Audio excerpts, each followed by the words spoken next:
Muito bem, mais uma vez, mais uma semana, para mais um episódio do Tikvah Podcast, aqui pela Rede Esperança, uma iniciativa da Igreja Batista da Esperança, da turma de comunicação. E hoje, bastante especial aqui, uma convidada que vai falar de esperança, uma convidada que vai estar toda de laranja aqui para manifestar toda a sua alegria e todo o colorido que é pensar esperança, que é pensar a vida.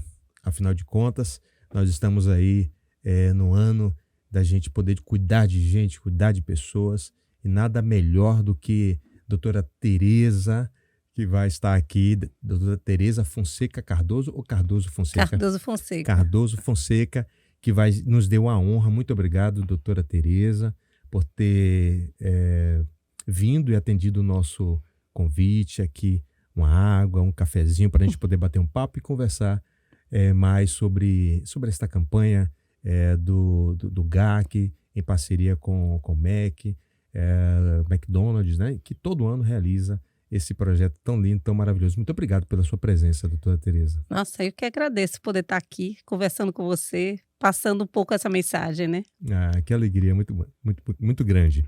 E a gente quer cumprimentar todos vocês. Meu nome é Lucas França e eu quero deixar uma saudação muito especial aí para os nossos amigos que têm acompanhado o nosso podcast. Eu peço que você compartilhe. É o recado que o Matheus vai deixar. Não é isso, Matheus? Se eu quiser me inscrever no canal, participar, interagir, como é que eu faço?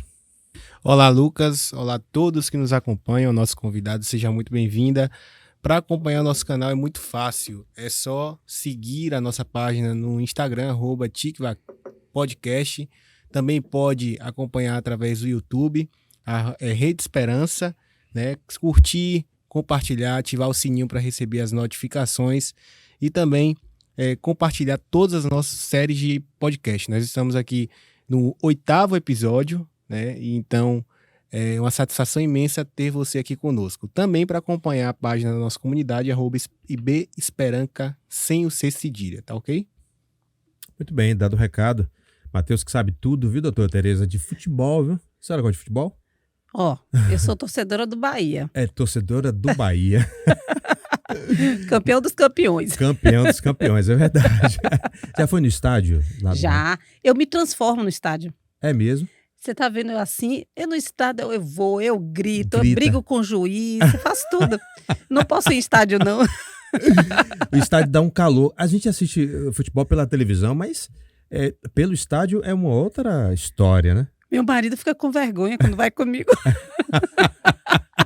Se transforma. Você é assim também, Matheus? Com certeza. É o tricolor de aço, né? O Bahia, o esquadrão de aço. Exatamente. Verdade, verdade. Como é que tá aí? Rapaz, a semana passada o Flamengo emplacou mais uma, não é isso? O Flamengo deu uma goleada. E, Lucas, tá famoso esses recadinhos aqui, viu? É? O pessoal já tá começando a cobrar, viu? Olha. Toda semana agora que é recadinho do esporte. Vamos lá. Vamos falar da Copa do Mundo, né? Esse ano a Copa do Mundo mudou o período, vai ser em novembro. Diferentemente dos outros anos que acontecia em junho, né? Costumeiramente acontecia no período de festas juninas, esse ano vai ser em novembro, porque será no Catar. Então, o período mudou aí, o pessoal estava achando que não ia ter Copa, vai ter Copa sim. O Brasil estreia dia 24 de novembro contra a Sérvia, às 4 da tarde no horário de Brasília, então já vai costurando na agenda aí. O pessoal gosta, né? Que sempre tem uma folguinha, é um dia de comemoração, então marca aí na agenda 24 de novembro, às 4 da tarde, Brasil e Sérvia. Mas tá diferente essa Copa do Mundo, né? Tá esquisito, né? Tá meio frio. As pessoas ainda não têm aquele sentimento de Copa do Mundo, né? Não, e eu acho que a gente vem de uma pandemia, a gente vem de uma enchente, né? Tem eleição esse ano, acho que são várias vertentes aí, né? Não tá aquele calor das outras Copas, não. O povo ainda tá naquele delay ainda, né? Tá. Porque a gente tava ali naquele calor do São João, das festas juninas, do comércio aquecido, e de repente a gente perde isso e novembro, quer dizer, sai das eleições e na sequência vem aí o calor em outras Copas tava tudo verde e amarelo, né? Mas é isso, eu trouxe aqui um livro assim especial, que é um livro que eu amo, assim, que é o livro de cabeceira de Huckmacher, que é A Arte Não Precisa de Justificativa. E é uma área que eu gosto bastante, que é a área da arte, né? A arte da cultura. E esse livro, assim, eu indico para todo mundo. Ele é fininho, fininho, fininho. Parece sem graça, mas o Huckmacher, ele é um grande autor e deixou esse legado assim maravilhoso, né? Dizendo que as coisas têm valor por aquilo que elas são, né? Olha que interessante. E o segundo livro, que eu digo como sugestão, já foi tema de livro, de séries e tal, que é A Cabana, um livro maravilhoso. Esse livro aqui vale a pena muito as pessoas lerem, porque foi tão sucesso esse livro que depois tem Os Segredos da Cabana. Da Cabana, é. Maravilhoso, que mostra, assim, um livro de mais de 5 milhões de cópias vendidas em todo o Brasil e que mostra, assim, a relação do personagem com Deus, a partir das suas próprias percepções, suas próprias realidades. Esse livro eu li. É maravilhoso, interessante, né? E rendeu um filme. Rendeu um filme. Eu acho que o filme eu não vi. O filme também é maravilhoso. E tem também um documentário pela Netflix que é falando sobre os segredos da cabana. É muito bom mesmo, muito bom mesmo. Mas aí, que bom, mais uma vez, eu quero agradecer mesmo, assim, eu estava muito ansioso. E a gente tem recebido aqui, né, Matheus, Jadson ali na técnica, tem recebido aqui muitas pessoas inteligentes, né? Mais inteligentes do que a gente. E aí a gente fica muito feliz a senhora poder compor também esse quadro de pessoas inteligentes que estão aqui batendo esse papo, conversando. E para minha alegria, seu primeiro podcast. Eu nem sabia direito o que era podcast. E a senhora que é acostumado tanto a participar de lives, né, dando suas contribuições, trabalhando muito sobre a saúde, sobre a oncologia, né, todo esse... E aí eu já queria puxar um pouco sobre isso aí. Nós estamos para acontecer há alguns dias o Mac Dia Feliz. Olha que coisa maravilhosa. Conta aí um pouquinho. Pedir já que Matheus coloca aqui na tela esse chamamento aí do GAC, do nosso Mac Dia Feliz, no dia 27, é isso, doutora Tereza? Dia 27, é sempre o último sábado de agosto, né? Então a gente tem aí o Mac Dia Feliz. A gente, esse ano, tem essa campanha das cores, né? As cores da esperança, sabendo que todas as cores são importantes, todas as pessoas são importantes e que juntas nós formamos esse grande arco-íris, né? E esse arco-íris são esse arco-íris que traz a esperança às nossas crianças. O Mac Dia Feliz é uma campanha que já tem uns 30 anos aí de campanha, né? Mas aqui ela foi resultado justamente, a gente conseguiu com essa campanha nossa enfermaria, nosso ambulatório, uma escola. E a gente, todo ano agora, a gente está viabilizando a essas crianças um acesso central chamado PIC, que é um acesso que faz com que a criança em tratamento, ela não precise ser furada, ela pode tomar a medicação por ali, pode colher seus exames por ali, e isso faz uma diferença enorme. Que é um catéter, né? É um catéter central.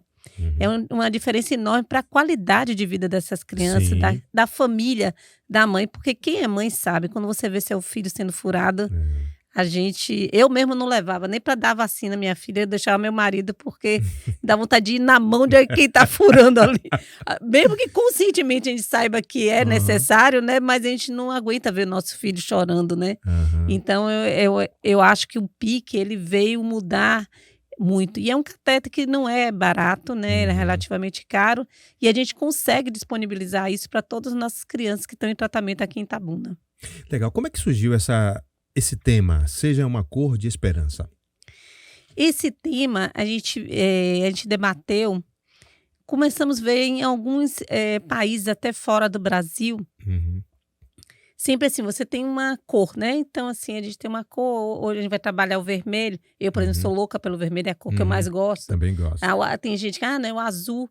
E aí a gente começou a falar assim, né? Por que nós não trabalhamos todas as cores, né? Porque, afinal de contas, todas as pessoas são importantes, todas as cores são importantes. Exatamente. E aí veio a ideia de trabalhar todas as cores como cores de esperança para as nossas crianças. E como é que está a motivação aí para o dia 27 de agosto, que vai ser daqui a pouquinho, né? Tá chegando aí. Como é que está a motivação? Vai ser no Jequitibá? Na verdade, assim, eu até já estava comentando aqui, eu acho que a população aqui de Itabuna, ela é uma população muito solidária. Né?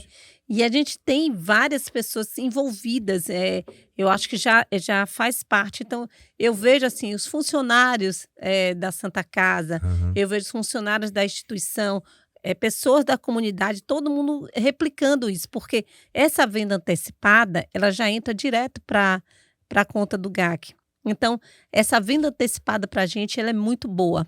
Né? A venda do dia a gente divide com o Instituto Ayrton Senna. Então a gente trabalha muito nessa venda antecipada, né? As camisas também, né? Para que o dinheiro fique aqui. Fique aqui, né? A gente tenha isso aí. E como nós agora abriu outro, né? Mas só tínhamos um restaurante, então assim, o restaurante não dá conta de um volume muito grande, né? Nós temos aqui, nós temos em Vitória da Conquista, né? Então, a gente sempre pede esse envolvimento das pessoas, né? Em Vitória da Conquista, a gente sempre tem uma equipe que vai para lá. Com a pandemia ficou difícil, né? Muitos voluntários da gente são mais idosos, tem risco, né, do Covid, então a gente ainda está um pouco desestruturado com isso. A gente sempre pede que as pessoas da comunidade se envolvam para que essa campanha dê certo.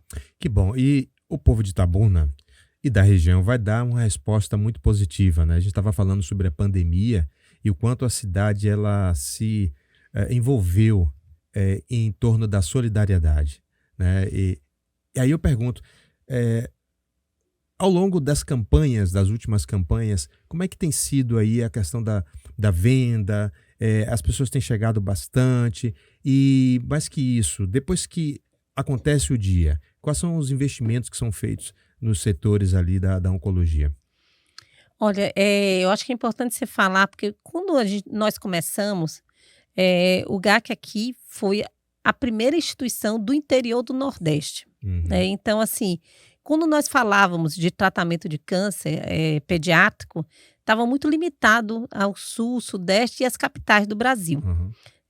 Quando nós começamos aqui, sempre fica assim, eu me lembro até do meu chefe lá em Curitiba, ele falava assim, nossa, como que você vai sobreviver? É um tratamento caro, precisa de estrutura, como que você vai conseguir isso lá?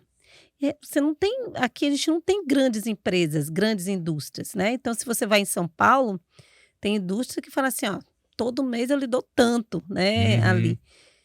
E nós não tínhamos isso. Mas, por outro lado, nós temos uma coisa que às vezes a cidade grande não tem, que é justamente o envolvimento da comunidade. E isso é muito forte aqui em Itabuna. Então, eu acho que as pessoas vêm, elas conhecem o trabalho, elas doam e veem onde é que esse dinheiro está indo. Então, assim, se por outro lado, num momento de crise, grandes empresas se recolheram e as instituições sentiram muito isso, a gente também sentiu, obviamente, porque a crise veio para todo mundo, mas como nossa captação ela é muito pulverizada, ela não é centrada numa única empresa ou numa única instituição, a gente sentiu menos do que as outras instituições. Então, eu acho que assim, a gente tem esse calor humano aqui em Itabuna, que é muito gritante, é muito favorável para que esse envolvimento da comunidade para a instituição. E por isso que os projetos do GAC, muitas vezes, a gente vê que a gente é equiparado às grandes instituições do Brasil. Sim. Então, a gente teve o projeto da Polícia Rodoviária Federal, que é um projeto, vamos dizer, espelho para o Brasil todo. Nós tivemos, assim, todos os outros envolvimentos. A gente teve com outras instituições, a HSBC.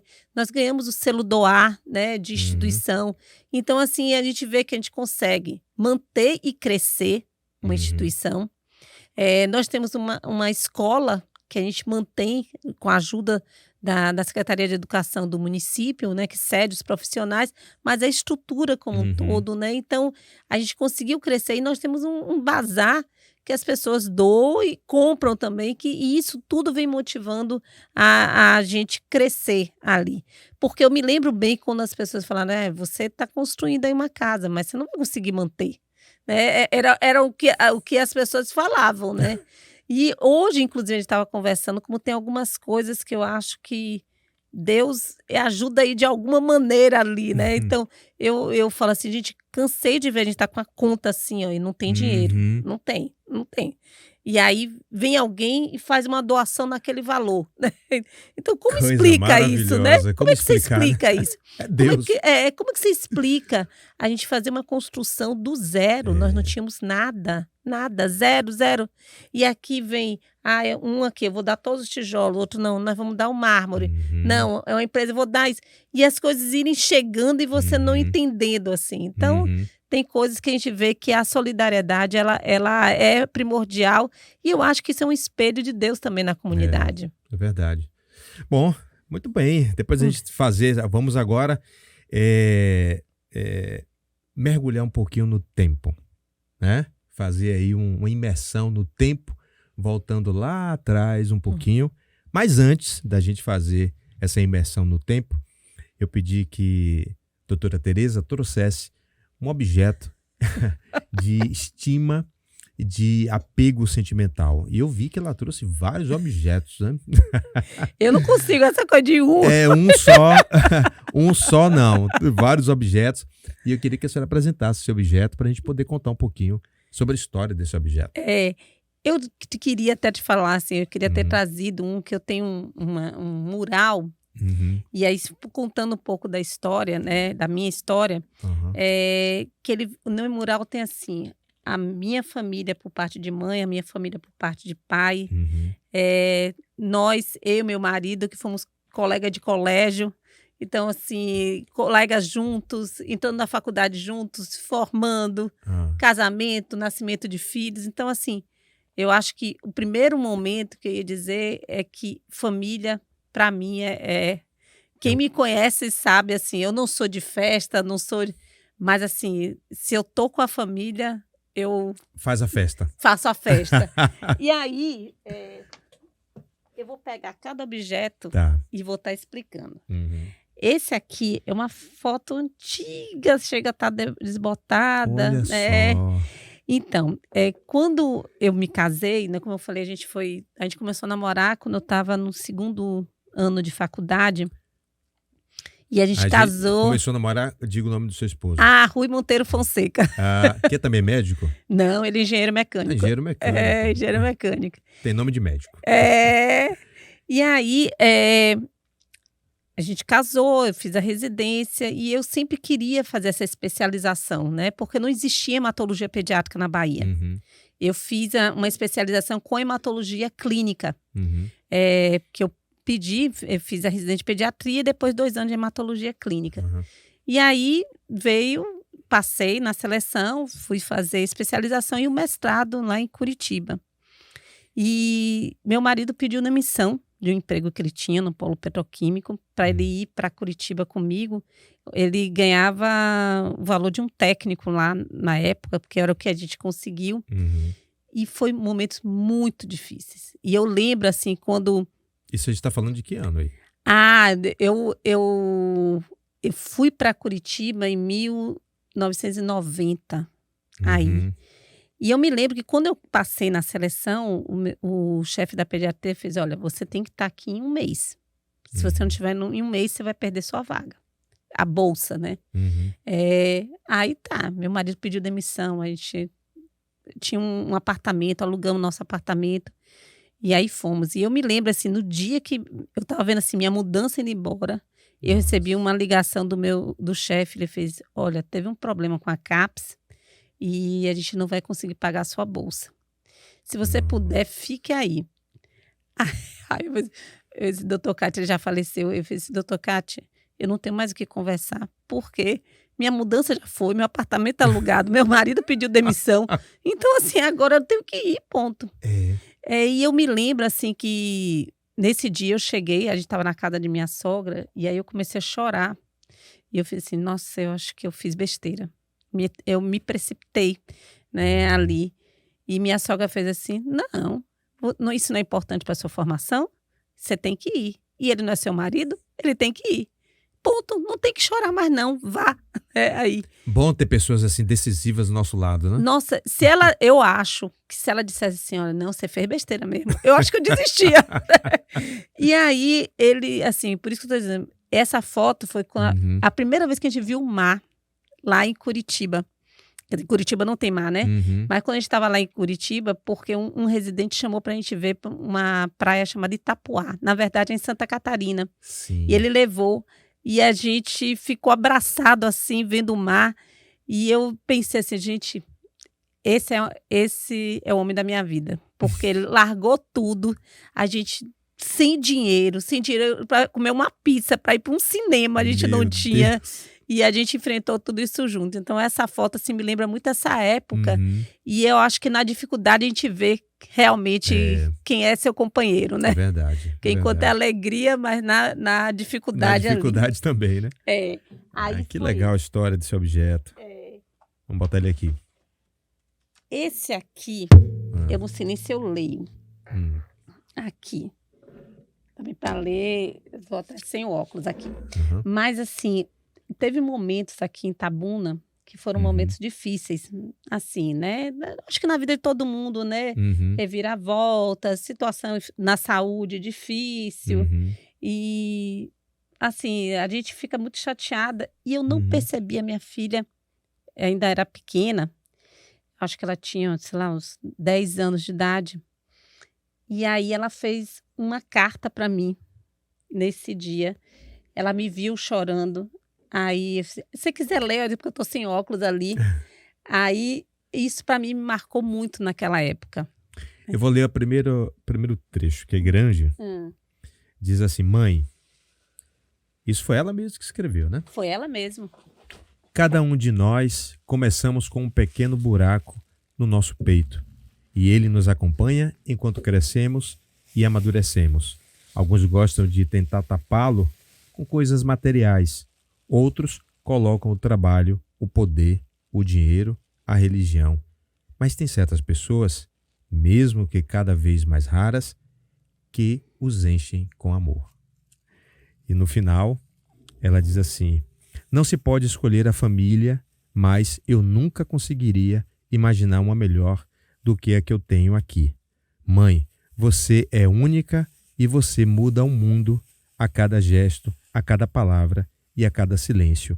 Não o mundo todo, mas o meu mundo. O mundo de meu pai, de Tati, de cada paciente e mãe do GAC. A vida de nenhum deles seria a mesma sem você. Cada dor, cada cansaço, cada lágrima, cada noite sem dormir, cada estresse fez você chegar onde você está. E eu escrevi esse texto para lembrá-la que valeu a pena. Que coisa maravilhosa. Foi. Né? Foi um Isso deu um gás, uma energia, né? Isso deu assim, então assim, aí você Fernanda, vê que Fernanda do meio, a primeira, a segunda. é a mais nova. A mais nova. Isso você, de uma certa maneira, sente assim, eu consegui botar minha filha num caminho, né? Assim, a forma dela ver. Que legal. Esse outro objeto é o seguinte, eu tenho Fernanda e eu tenho Tati. Tati é uma filha do coração. Do coração. Tá? Ela mandou fazer isso, que é um retrato da nossa família. A gente adora, eu sempre adoto animais, né? E para mim foi muito importante quando ela fez isso, porque ela está incluída aqui. Quando a gente tem uma filha do coração, a gente, muitas vezes a gente fica na dúvida se ela se sente família. Muitas vezes a gente questiona, por mais que você faça, né?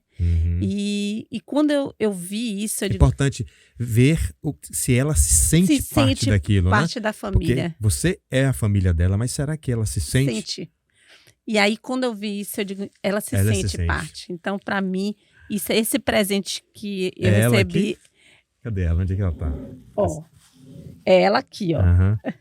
E aqui são os cachorros. Aqui é a Ricota, que é a cadelinha dela. Nossa. Aí a gente tem Bob, Mel. Aí temos os gatos também, né? Olha aí, Mel. Olha, Mel. Em homenagem a você, Mel. Olha que legal. E os gatos também. E os gatos Amo também. Gatos. Então, Gatos. Também, viu? Então, estamos juntos. Vou botar pra cá. Esse...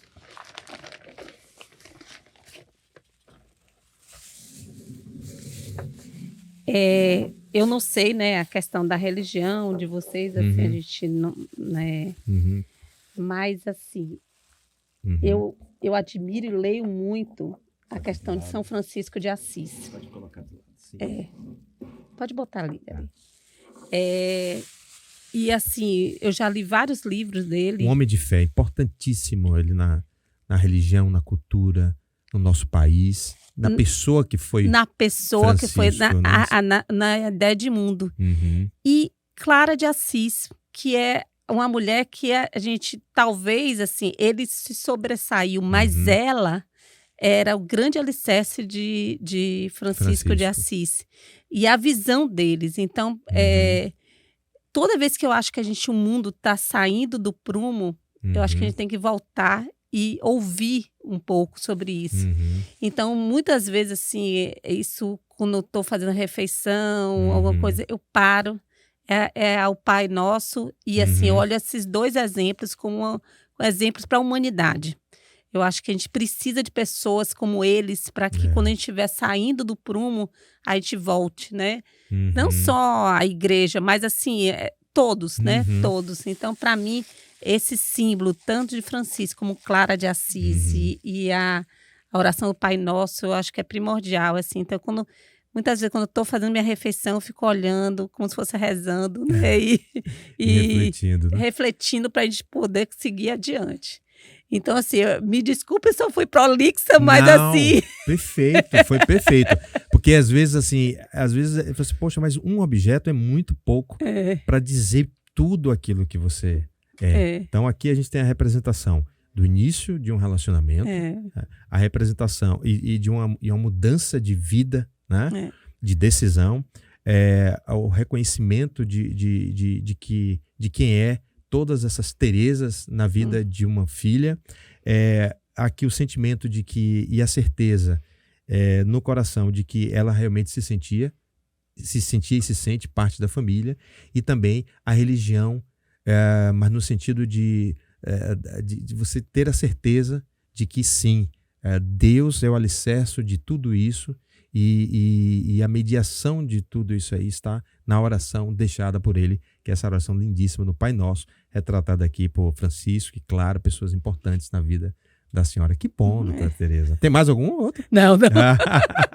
Eu vou pedir aqui que o Matheus nos ajude aqui, só tirar ali e botar para lá. Deixe esse aqui você tira, Matheus, porque ele é grande, tira ali também, a imagem, esse aqui também. Agora com cuidado, viu? Inclusive com os cachorrinhos dele. Eu deixei até uma caixa aqui, se não quiser. Pronto. Aqui, Matheus. Tem cuidado com os cachorrinhos aí, viu? Segura aqui. Pega essa caixa também. Deixa esse quadro, esse aqui. Pronto, aí a gente alivia mais um pouquinho. Legal. Doutora Tereza, como é que foi sua infância? A senhora nasceu onde mesmo? Isso, assim, eu acho que é importante de falar. Na verdade, sim, eu vou começar antes. Só um momentinho. Matheus, você tira aqui? Pronto. Obrigado, viu? Eu vou começar antes, né? A família de meu pai, ele é do sertão da Paraíba. Olha. Um lugar muito pobre. Sertanejo. Sertanejo. Meu pai saiu de Pau de Arara, da Paraíba para São Paulo. Minha mãe é do interior do Paraguai. Coronel Oviedo. E ela veio para São Paulo também para tentar a vida. Ela veio sozinha, trabalhou em casa de família, como empregada doméstica, e foi fazer curso, né, de cabeleireiro, para poder também tentar a vida, né? E eles se conheceram em São Paulo, e meu pai acabou casando lá, e meu pai só tinha até o 3º ano primário. E ele aprendeu, por exemplo, ele começou, as pessoas tinham ar-condicionado na época e não tinha quem consertasse. E ele começou a desmontar ar-condicionado e montar para aprender. Eu não sei se ainda tem, mas tinha uns cursos que eram de revistas, assim, né? De eletrotécnica. Aqueles fascículos que tinha, né? Fascículos. Eu acho que Jadson, ele aprendeu, que Jadson é um MacGyver aqui. Jadson é um MacGyver. Que se você imaginar, ele desmonta. Inclusive carro. algumas coisas dá certo, a remontagem, outras coisas também não dá. Mas aprende. Mas Jadson é um grande técnico, ele só anda com uma chave de fenda no bolso, mas essa chave de fenda para resolver tem um significado. Estou aqui pronto para resolver qualquer problema. Qualquer problema. E ele consegue trocar uma lâmpada com a chave de fenda. Não me pergunte como ele consegue fazer Cada um isso. tem suas técnicas. E meu pai aprendeu, e na época a Philco, como tinha esse problema, acabou também treinando, e ele foi ser assistência técnica da Philco. Olha. E aí a Philco acabou abrindo na Bahia e chamou ele para vir para a Bahia. Mas a gente veio para a Bahia numa situação muito difícil financeira. Eu estou falando isso porque, assim, eu tenho um período, início da infância, que aí quando eu tinha 1 ano, meu pai resolve trazer todas as irmãs e meus avós para São Paulo. Né? Então, eles vêm para São Paulo e quando eu estou com 5 anos, a gente vai para Salvador. E, assim, essa ida para Salvador foi um pouco traumática inicialmente, porque a gente não conhecia ninguém, a situação financeira muito difícil, né? E minha mãe, assim, como minha mãe era paraguaia, ela tinha muita dificuldade na língua. Mas ela queria me ensinar e era uma confusão, porque era português com espanhol, era um portunhol, assim, era todo difícil, mas assim, eu fiquei estudando num convento, né, consegui. Quando meu pai melhorou, a gente foi para outra escola particular, Ana Nery, e depois consegui entrar na faculdade. Então, assim, eu fui a primeira a ter diploma universitário na família, tanto do meu pai quanto da minha mãe. A infância foi isso, essa ida para Salvador foi assim, um pouco difícil ali, né? Mas depois a gente se ambientou e ficou, mas quando eu acabo me formando, meus pais voltam para São Paulo, né? Então, acho que o primeiro recado, e que por isso que eu estou dizendo que eu tenho essa foto enorme, com várias fotos da minha família e tudo, a gente não pode esquecer de onde a gente vem. As origens. As origens. Então, essa é a minha origem. Essa é a minha família. E devo tudo a elas. A minha mãe, com todas as dificuldades, inclusive linguísticas, e minha mãe não queria falar em espanhol porque ela achava que o Brasil tinha acolhido ela e ela devia ao Brasil falar português, era um portunhol, né?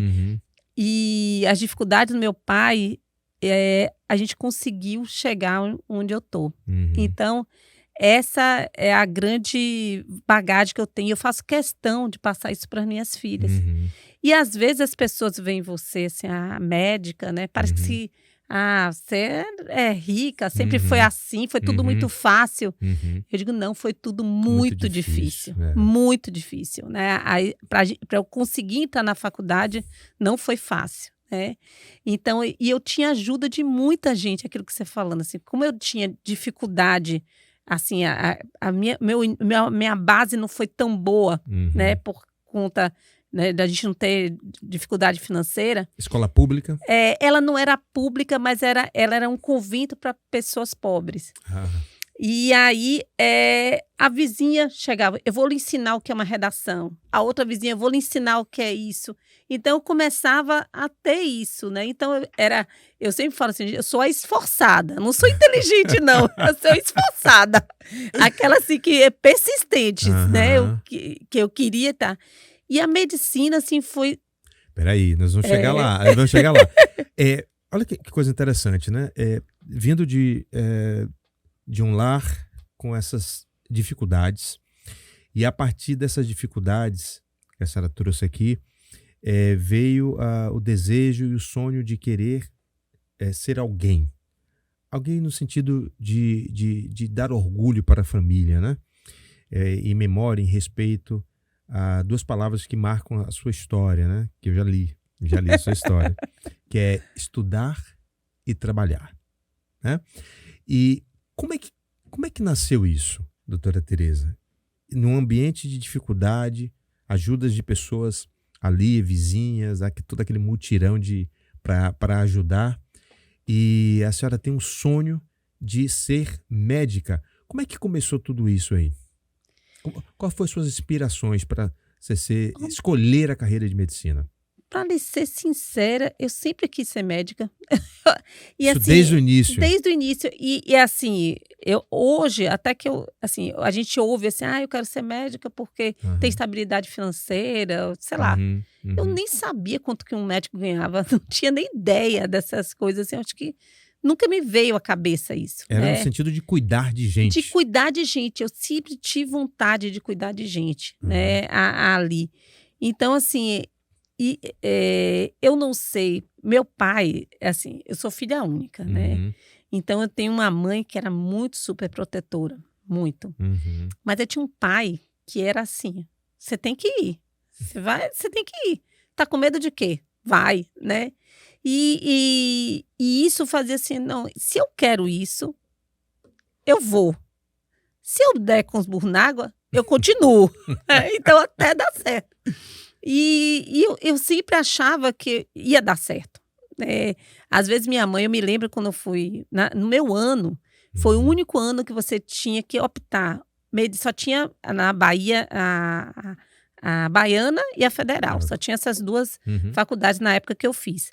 E no meu ano, foi o único ano que você tinha que optar ou Baiana ou Federal. Você não podia fazer para as duas. E eu me lembro que minha mãe fez assim: pense bem, põe na Baiana. É mais fácil. Eu digo, não, minha mãe, eu vou passar na Federal. Por que você acha que eu não vou passar na Federal? Eu vou passar na Federal. Então, assim, eu sempre achava que ia dar certo. Entendeu? Então, para mim, medicina era uma coisa que eu achava que eu ia ser, em algum momento. E aí foi. Fez o vestibular, né? Fiz o vestibular. Eu estava falando, na época, né? Passou de primeira ou não? De primeira. E assim, na época, era no rádio, né? Que porque não tinha internet, né? Ou você tinha, publicava, né? E tinha um rádio. Isso. E eu me lembro que eu estava ouvindo, aí veio Tereza Cristina Cardoso. Aí, nossa, passei. Aí depois eu pensei, nossa, meu nome é tão comum. E se for outra Tereza Cristina Cardoso? E foi a única vez que eu vi meu pai chorar. Foi a única vez. Que marcante. Foi muito marcante, porque eu me lembro que assim, em 71 o pai dele faleceu. E assim, quando eu entrei na faculdade, eu não vi meu pai chorar. Mas quando eu passei, ele entrou, assim, segurando o jornal, chorando, assim. Você passou, assim. Então, eu sei que ele estava se realizando também através de mim. Minha mãe e meu pai estavam se realizando através da minha pessoa. Então, isso é uma emoção muito grande. Isso é muito interessante, muito bacana de se ouvir. E porque, às vezes, tem assim, o pai quer muito, Matheus, que o filho faça determinada profissão. Preste concurso, ou melhor, estude, faça o vestibular, e hoje é o Enem, para medicina. Mas não é o que o garoto, a menina quer, né? Às vezes ele quer ser um professor, né? E você começa a viver os dilemas dentro da própria casa. Porque você vai ser um professor, o professor ganha desse jeito que dá e tal, não sabe que, às vezes, o professor da escola básica, ele é muito importante. Ele é importante na formação do cidadão, até ele chegar a ser um professor de universidade, né? Mas tinha isso mesmo, quer dizer, casou direitinho. O seu pai tinha um sonho de que a filha tivesse uma determinada profissão, ou ele simplesmente disse assim, é isso que você quer, então se lance. Ou ele tinha um desejo de ser, que você fosse uma médica? Eu acho que meu pai e minha mãe, eles visaram assim, ó, a gente quer lhe dar a chance de você ser quem você quer ser. Ao mesmo tempo, eles viam a dificuldade disso. Então, eu vi assim, eu depois fui para uma escola particular, meu pai teve condição, né? Lutou muito para isso. Mas assim, eu nunca tive roupa de boutique, eu nunca tive, assim, o carro, né? Era ônibus. Então assim, ele sabia que ele queria, mas ele não sabia se o que ele estava oferecendo ia dar a chance de eu ter o que eu quero. Eu acho que a partir do momento que eu passei no vestibular, ele fez assim, olha, você conseguiu. Com todas as dificuldades, você conseguiu. E eu acho que isso foi muito importante, porque tanto meu pai quanto minha mãe, eles se sacrificaram muito para isso. Muito. Então, assim, a nossa vida era muito regrada, né? Então, assim, mas o dinheiro da escola estava lá, né? Então, isso foi um retorno que teve. E isso a gente não tem preço, né? Isso não tem preço. Não tem preço. E aí, tava lá, Tereza, Cristina, fazendo medicina. Quais eram as dificuldades agora dentro do curso? Dentro do curso, né, a gente entra aquele pool, né? Engraçado que quando eu fazia assim as contas, eu digo, eram 135 na época que entrava. 134 vão entrar, mas uma vaga é a minha. Sempre falava assim, essa vaga é a minha. Como eu não sei. Eu distribuía assim, mas uma vaga é a minha, né? Depois que a gente entra, você lida com pessoas de todos os níveis e todas as situações, né? Mas assim, para mim era muito claro o que eu queria dentro da medicina. Sempre foi assim. Eu sempre trabalhei muito nessa questão muito social ali. Então, assim, eu consegui um estágio, a gente fazia uma avaliação nutricional de todas as crianças da periferia de Salvador, para ver as condições que elas tinham em casa, a necessidade de creche, na época das voluntárias sociais, eu nem sei se ainda é, né? Foi o meu primeiro estágio que eu fiz. E aí veio a pediatria. Hoje eu falo que eu gosto mais da pediatria do que da medicina. Eu gosto mais das crianças do que da medicina, porque eu acho que a pediatria, a criança, ela lhe dá uma energia que outra área não lhe dá. E aquilo que você falou em relação ao professor, você ouve em relação à pediatria, né? Porque as pessoas, se você escolher pediatria não dá dinheiro. Tem tanta coisa na área de medicina que dá dinheiro, né? E aí a gente fui para pediatria porque eu queria. E quando eu fui na pediatria, eu não queria oncologia. Não era o meu objetivo a oncologia. Na residência de pediatria, eu tinha muitos casos de hematologia. Aplasia medular, púrpura. E como não tinha hematologia, eu acabei seguindo. Só que quando eu fui para Curitiba, a hematologia era junto com a oncologia. Então, eu acabei tendo que fazer hematologia junto com oncologia. E essa ida para Curitiba, para mim, foi assim um divisor de águas, por conta... Eu não sei se vocês lembram, as pessoas são até mais jovens assim. Na época que eu fui, foi uma época que tinha um movimento separatista, que era o Sul era meu país, né? Tinha um movimento do Sul do país se separar do resto do Brasil. Exatamente. E aí foi no momento que eu fui para lá. Então, assim, o nordestino, principalmente naquela época, ele era muito visto como como se fosse um ser inferior, alguma coisa assim nesse Havia um sentido. Preconceito, né? Havia um preconceito muito forte. Muitos nordestinos enfrentam ainda hoje esse preconceito, principalmente em cidades como São Paulo. Agora, São Paulo que praticamente é formada por nordestinos. Mas em Curitiba era até pior, porque Curitiba era uma colônia muito europeia e assim, as pessoas realmente... Mas assim, quando você acaba sendo reconhecida... E assim, eu fui numa situação financeira difícil, bem difícil na época. Quando você começa a ser reconhecida numa cidade onde já havia um preconceito e as pessoas começam a dizer, não é bem isso que eu imaginava, eu acho que isso é uma...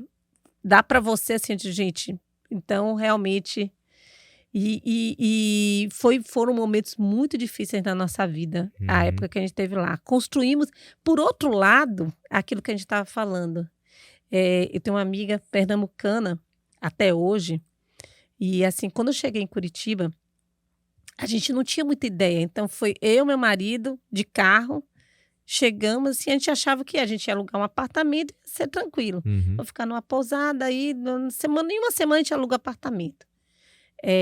Essa amiga, ela morava num quarto que dividia com outra pernambucana.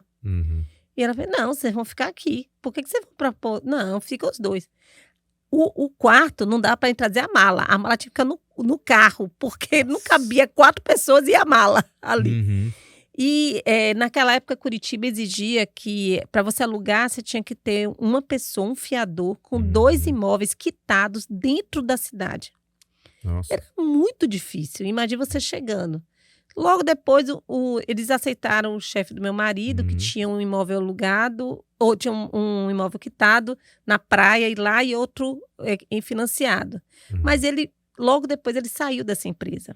E a gente, para alugar, a gente tinha que arranjar outro fiador.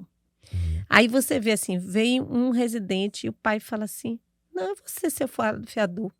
Uma pessoa que nunca lhe viu na vida, né? Você olha assim, eu digo assim, olha, eu tô lhe falando que eu não sei se eu faria isso para alguém.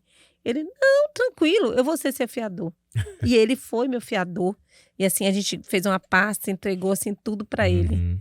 Essa pernambucana, ela botou na casa dela o que ela não podia, né? Nós ficamos um mês naquela casa.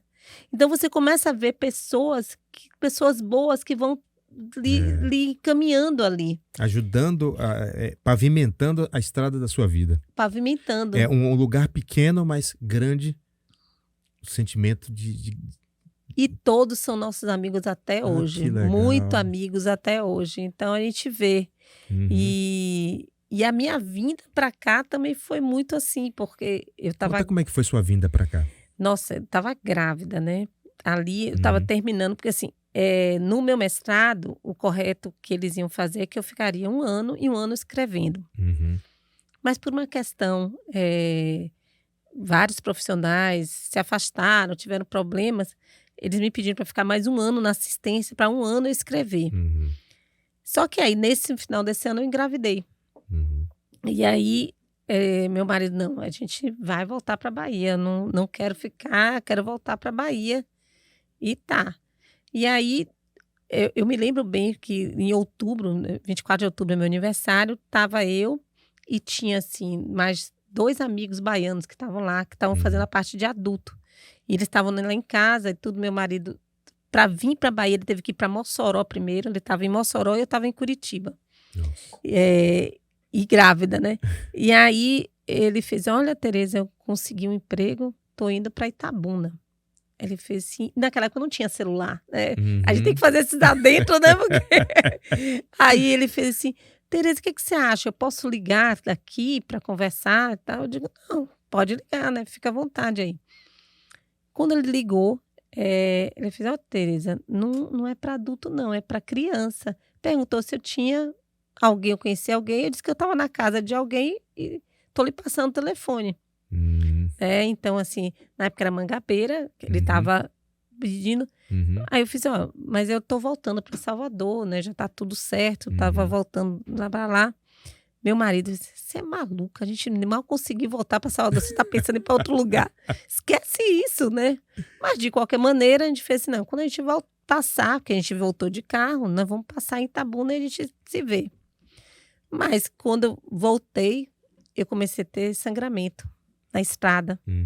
Aí parei em Itabuna, Mangabeira, Urandi, chamaram, a gente conversou e aí ele fez, não, aí Doris, indicou Doris me atendeu, Ricardo Rosa fez ultrassom, ele fez, não, você tá com sangramento, você vai ter que esperar um pouquinho. E eu lembro assim, ele levou Novaes assim, e olhava assim, tinham 3 crianças. Eu fiz assim, essas 3 crianças vão morrer. Não tem que dar assistência, essas 3 crianças vão morrer. E você grávida, aquilo, nossa, eu fiquei... Sentimento aflorado, né? Nossa, eu fiquei muito mal, muito mal. Voltei para Salvador, continuei com sangramento, em repouso. E aí depois eles voltaram assim, olha, pense bem, né? Você pode só orientar. Eu disse, ainda estou em sangramento, não estou podendo trabalhar. Não, quando você puder, você vai trabalhando como pode. Eu falei, então eu vou, organizo, né? E depois eu volto para Salvador. E eu não voltei mais para Salvador. Ficou por aqui mesmo. E assim, eu tava falando assim, às vezes você vir grávida para um lugar que não conhece ninguém e meu marido não estava aqui, hoje olhando foi uma loucura. Isso faz quantos anos? Minha filha nasceu em 95, 4 de julho de 1995. Foi em 95 isso. Nossa. E você vê assim, você vai para obstetra sozinha, você vai tudo assim. Eu não sei. Hoje eu penso assim, como é que eu fiz isso? Não sei se não tem nenhum. Aí eu vejo assim, eu ia para o hospital, com 15 dias eu voltei a trabalhar. Eu falei assim, você deixa tome conta aqui enquanto eu vou ver o paciente, né? A gente faz coisas assim que não sabe por quê, né? É verdade. Mas assim, formada médica, e hoje a senhora está ali na Santa Casa, né? Antes de assumir a oncologia da Santa Casa, a senhora tem uma história aí com o SOBOP, né? Me conta um pouquinho sobre essa sociedade brasileira. A senhora chegou a ser presidente, ou é presidente ainda? Eu fui 2 vezes Foi presidente. 2 vezes presidente. Fala um pouquinho dessa Na sociedade. SOBOP, né, a Sociedade Brasileira de Oncologia Pediátrica, né? E aí tinham me convidado até para ficar como se fosse vice. Né? Eu digo assim, tá, né? E assim, é muito difícil você estar no interior do Nordeste e você ser visível. A verdade é essa, né? Então, assim, é muito difícil isso. O projeto que a gente teve aqui na UESC de detecção precoce foi um projeto que ganhou realmente uma repercussão nacional, teve esse impacto aí com o Instituto Ronald, que disseminou isso para o Brasil inteiro. Algumas coisas começaram a chamar atenção e assim, o pessoal, não, Tereza, você é como se você fosse representante de um público que está surgindo aí, né, com todas as dificuldades. De repente, a pessoa que eu achava que ia continuar como presidente fez, não, estou saindo, estava com um problema pessoal, estou saindo, você vai ser a nova presidente. Que é sua. E aquilo para mim foi muito difícil. Primeiro porque você é do interior do Nordeste, ali, e você está no meio de profissionais que são os profissionais do Brasil, né? Que são as referências do Brasil, dos grandes serviços de oncologia do Brasil. E nesse momento a gente fez um projeto, que é um projeto que a gente possivelmente está replicando agora, que foi um projeto chamado Fóruns Estaduais. Então, porque o que eu mostrei lá na SOBOP? Na época, a previsão era de 8.400 casos, 12 mil casos novos, naquela época que o INCA estimava. Desses 12 mil, a gente somou os grandes serviços da região sul, davam tipo 2 mil casos. Aonde estão os outros 10 mil casos? Então, eu disse, se vocês perceberem, você tem mais crianças sendo tratadas fora desses grandes hospitais, muito mais do que nesses. E se a nossa taxa de cura no Brasil não está conseguindo alavancar, eu vou ter que atuar nesses serviços para eu conseguir alavancar. Então, foi um projeto junto com o Ministério da Saúde, nós fomos, por exemplo, na região norte, serviço no Pará, fomos no Pará. Em cada estado teve um impacto, assim, muito importante aí. Então, foi um projeto que teve essa visibilidade. Então, nesses 2 anos, a gente conseguiu como se fosse unir o Brasil. Aí, sair da SOBOP, porque realmente foi um trabalho muito exaustivo, né? E a gente lida também com outras coisas ali. E aí, hoje, eu presido a Confederação Nacional de Instituições de Apoio à Criança e Adolescente com Câncer, que é a CONIAC. Então, essa é uma confederação de todas as instituições, né? Que também foi uma das fundadoras ali. E junto com a CONIAC, a gente traz outros projetos para o Brasil. Então, a gente tem hoje um projeto do St. Jude, que é um hospital americano, né? A Santa Casa assinou com essa parceria, outros hospitais assinaram também.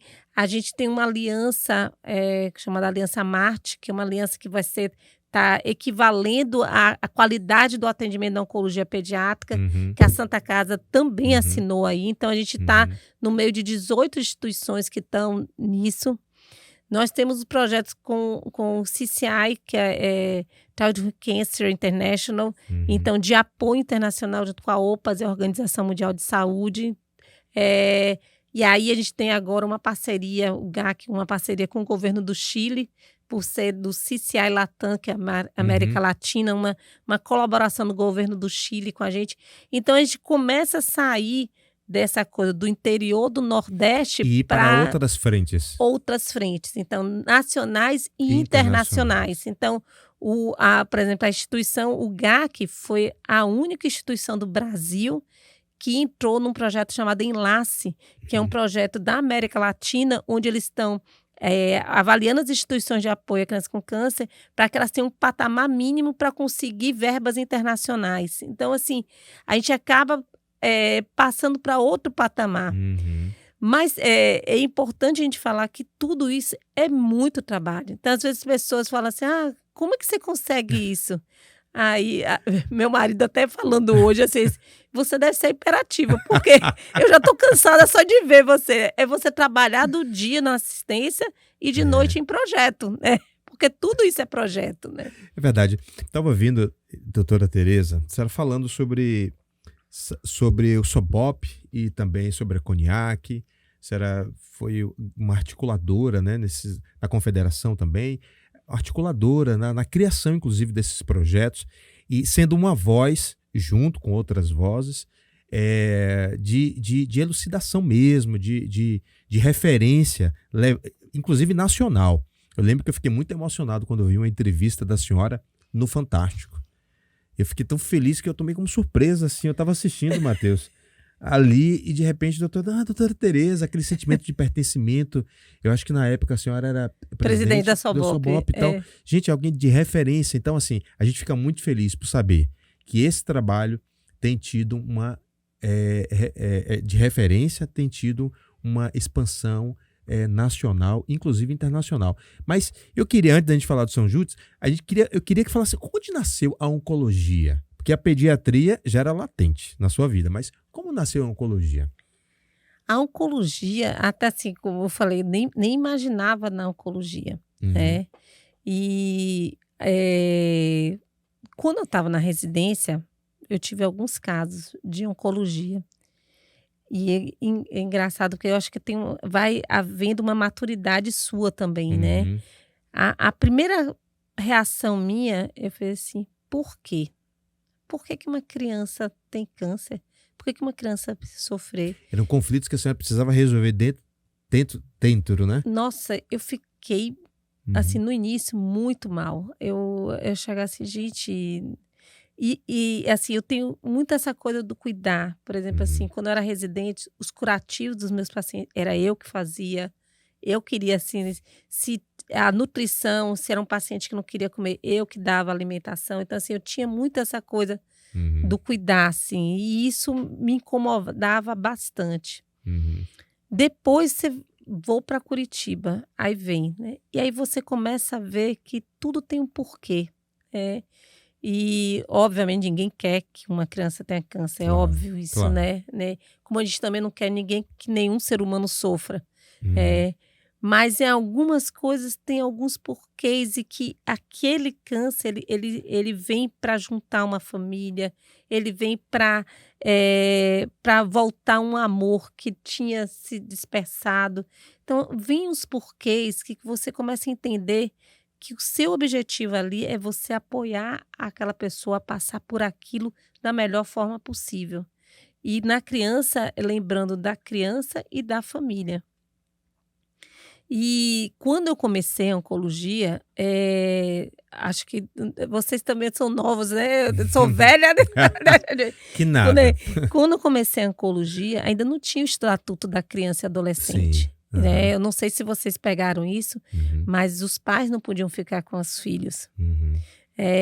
E eu me lembro que quando eu fui para Curitiba, isso era muito verdadeiro, e eu lembro de uma criança que ela estava morrendo e a mãe querendo ficar com o filho, e a ordem era a mãe ir embora. Você não vai embora, você vai ficar aqui. No outro dia, obviamente, chamada na coordenação da pediatria, né? Ali, você sabe que não pode estar. Eu fiz, olha, se vocês quiserem me expulsar, podem me expulsar. Agora, eu não permiti que uma criança fique com sua mãe nos últimos momentos de vida, eu não vou fazer isso. Vocês me perdoem, eu não consigo. Aí fica aí. Então, você começar a ter a fazer com que a comunidade tenha um outro olhar, né? E aí começou também essa questão, e é engraçado, porque o Chico do Instituto Ronald, a primeira reunião que teve no Brasil, onde se falava da importância de você ter um apoio para as famílias que estão com câncer, foi lá em Curitiba. E eu era residente. Na verdade, eu nem lembrava isso. Aí ele me trouxe uma foto, aí estava ele, o meu orientador, que era o Dr. Raul, que era do São Júlio. Ele fez assim, quem é essa menina que está aqui? Era eu. No primeiro encontro no Brasil, é você começar a fazer com que as pessoas olhem a oncologia de outra forma. Que a solidariedade vai ser o instrumento maior de uma cura. Né? Não é a quimioterapia, é a solidariedade. E aí comecei a me apaixonar pela oncologia, olhando esse lado social, olhando esse outro lado. Você saber que você pode fazer essa diferença, né? Eu lembro que quando eu estava lá, tinha um paciente que veio de Xique-Xique, na Bahia. Na época, o Curitiba era o local que só tinha transplante de medula no INCA e em Curitiba, sendo que o Curitiba era o maior do Brasil. E ele tinha uma aplasia medular e veio uma senhora. E aí chegou, lá é aquecedor, né? Água de aquecedor. Ele, quando abriu, ele tem o quente e o frio. Ele só abriu o quente. Quando ele abriu o quente, ele saiu... Mãe, tô querendo matar eu, que nem quis escaldar galinha, mãe. E saiu correndo assim, né? E ele chegava na sala do chefe, ele levava lá, fazia o xixi na sala do chefe.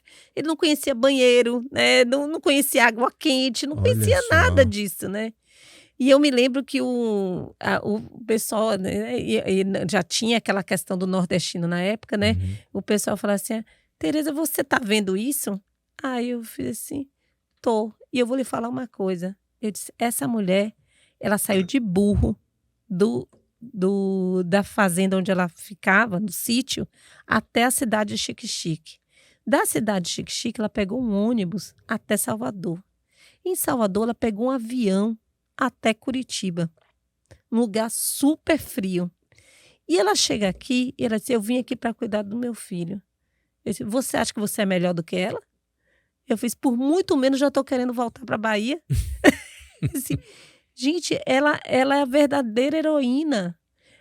Com todos vocês criticando porque ela não sabe o que é uma água quente, porque ela não sabe usar um banheiro, porque ela não sabe ler. Mas ela disse, eu vou ficar aqui para cuidar do meu filho. Quem vai tirar esse lugar dela? Esse lugar é dela. Então, assim, as pessoas começarem a olhar por outro lado. E acontecia muito isso na oncologia em relação ao norte e nordeste do país. Porque se ficava assim, não, a oncologia que deve ser feita é o que está no sul e sudeste do país. E se esquecia de milhares de crianças que estavam sendo tratadas nos outros serviços da região norte, nordeste e centro-oeste do país. Como que eu vou olhar? E eu falava assim, como que vocês, empresários, só olham para aqui? Se você tem a maior parte das crianças fora daqui, numa situação econômica muito mais difícil, numa estrutura hospitalar muito mais difícil, e vocês acham que estão ajudando a oncologia, ajudando a quem já tem? Vocês têm que ajudar quem não tem. É você começar a olhar de uma outra forma. Então, eu acho que a oncologia, ela veio por essa paixão que me veio de tentar mudar uma realidade que hoje eu sei que já está mudando. Hoje as pessoas, por exemplo, se você falar do Serviço de Oncologia Pediátrica de Itabuna para qualquer oncologista do Brasil, eu tenho certeza que eles vão falar de uma boa referência. Né? Mas isso foi construído. As pessoas pensam que a gente ganha. Ninguém ganha isso. Você conquista. E a conquista é dada com noites sem dormir, com projetos, é você não ter fim de semana, é sacrifício de sua família, é sacrifício da sua vida. É você saber que para você chegar nesse ponto, você tem um caminho a percorrer. E os jovens hoje, às vezes, não pensam nisso. Eles acham que estalou o dedo já está na sua mão. Não. Para toda uma conquista, para ela ser uma conquista, ela tem um caminho a ser percorrido. E essa conquista que é conquistada dessa forma, ela é perene. Ela é perene, não, ela é eterna. Porque você conquistou e aquele espaço é seu, ninguém tira. Muito bem. Essas inquietações da família, né? Quando a senhora diz assim, não, esse lugar ninguém tira dela, da mãe. A senhora acompanha isso diariamente. Eu lembro, dentro de casa também tem uma enfermeira oncológica e que também vive essas inquietações, mas eu tenho certeza que hoje, bem diferente do que no passado. Essas inquietações surgiram e foi a partir daí que veio a ideia do GAC. Conta como é que foi o surgimento do GAC. Olha, eu tinha, como eu falei, teve esse encontro lá em Curitiba. E Curitiba foi um dos primeiros locais que teve uma associação chamada APACN, Associação Paranaense de Crianças com Neoplasia. Nem se falava a palavra câncer na época, era neoplasia. Quando eu vim para cá, eu me lembro bem de uma criança chamada Eliane. Eu não sei a história da mãe mais, assim, foi o meu primeiro ano aqui. E Eliane tinha um tumor de Wilms, que é um tumor renal, altamente curável, principalmente nos primeiros estadios. E a mãe falou assim: doutora, eu vou abandonar, porque eu tenho outros 3 filhos. Quando eu cheguei aqui, foi naquela época da vassoura de bruxa, né? Então, a economia da região estava muito ruim. E ela falou assim: se eu fico, eu não tenho onde ficar, eu não tenho como me alimentar. Eu não tenho dinheiro para dar isso, eu não tenho como manter minha filha. Então, eu vou ter que optar pelos outros filhos que estão lá. Você já imaginou a dor de você ouvir isso? E que uma mãe fez uma escolha de Sofia, assim, de dizer assim, ó, eu vou optar por esses, porque eu não tenho. Aquilo me arrasou, chorei muito, fiquei muito mal. Eu digo, gente, isso não pode continuar. E aí eu falei assim, não, a gente vai ter que conseguir um lugar. E foi vendendo camisa. E eu lembro que tinha uma pessoa me encontrou na rua e fez assim, olha, essa casa que tá ali, que era um antigo presídio ali, né? Ele fez, essa casa é da prefeitura. Peça essa casa para você. Ela falou assim, e na hora de eu vou lá. E eu marquei com o prefeito, eu disse, eu quero conversar com como se fosse assim, né? São coisas que eu não sei se hoje eu agiria da mesma forma, né? Eu disse, não, ó, acontece isso. Aí eu contei a história da menina, tá nessa situação, eu preciso de uma casa, e eu soube que aquela casa é da prefeitura. Ele fez, olha, a gente vai olhar, se for da prefeitura, eu cedo para você. E era realmente. Só que a casa tava horrível, tinha assim, bandido, drogas e tal, e suja. Inabitável, né? Inabitável, né? Aí eu me lembro que eu pedi para a Clara me ajudar, a Clara Kawark, aí ela olhou assim, ó, aí ela fez, eu vou lhe dar um orçamento. Eu tinha R$2.000 na conta, depois de vender um monte de camisa. Aí ela fez, olha, a casa vai ser R$80.000. Nossa. Aí eu olhei assim, gente, vai ser uma vida, eu não vou conseguir essa casa. Aí eu lembro, porque a única empresa que eu conhecia aqui era a Nestlé, na época. Disse, vou marcar com a Nestlé, com o diretor da Nestlé, né? Peguei, fui, mostrei, e ele olhava assim pra minha cara. Eu digo, a situação é essa aí. Ele fez, ó, eu não sei se eu vou poder ajudar, não. Eu disse, tá bom. Meu pai teve câncer. Ele foi diagnosticado em março, em outubro, 28 de outubro, meu pai faleceu. E eu fiz mais ou menos isso, foi mais ou menos em setembro, alguma coisa assim, que eu procurei a Nestlé. E eu lembro quando chegou dia 23 de dezembro, que era aniversário do meu pai, ele fez, eu quero conversar com você. Eu acho que a notícia não é boa. Eu disse, tá bom. Ele fez, olha, a gente vai lhe ajudar, mas você não vai receber dinheiro.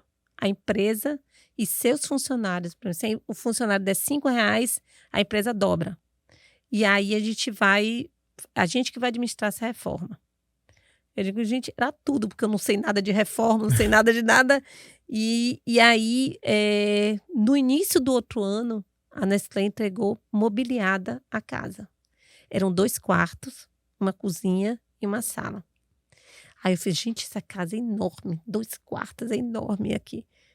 Não deu 6 meses, não tinha mais espaço. Aí eu fiz assim, gente, como que pode, né? E aí veio o McDonald's. Aham. Aí veio o primeiro Mac Dia Feliz, que nós fizemos a ampliação da casa. No primeiro Mac Dia Feliz. Ampliamos a casa e assim, sempre se tornando pequena, né? E aí a gente vai pro São Judas, né? No São Judas, aconteceu uma coisa assim interessante, porque tinha um projeto da Axê, Laboratório Axê, Sim. que se você escolhesse uma instituição, o Axê dava um percentual, eu acho que era do Revitan, de uma medicação, um percentual de uma venda para essa instituição. E na época, eles falaram assim, olha, o GAC foi uma das instituições que veio o nome. Mas só que era o GAC, Irmã Dulce, Aristides Maltês, Martagão Gesteira. Eu fiz assim, não tem nem como competir aí, né? Mas por incrível que pareça, os médicos do interior, em peso, votaram no GAC. E na capital foram divididos. Então, resumidamente, nós ganhamos. Com esse dinheiro, a gente, e junto com outro dinheiro que a gente comprou um terreno no São Judas. E ficou o terreno para a gente construir, né? E sempre assim, onde é que a gente vai conseguir? Como é que a gente vai conseguir? Hoje, onde é a casa da gente, era a Toca de Assis. Até também... Sim, lembro. E as meninas, elas sempre iam no GAC. Então, assim, no final do dia, elas sempre iam conversar com as crianças. Aí elas falaram assim, olha, nós estamos saindo, nós estamos voltando para Minas Gerais. Veja se a dona não quer doar para vocês aquela casa.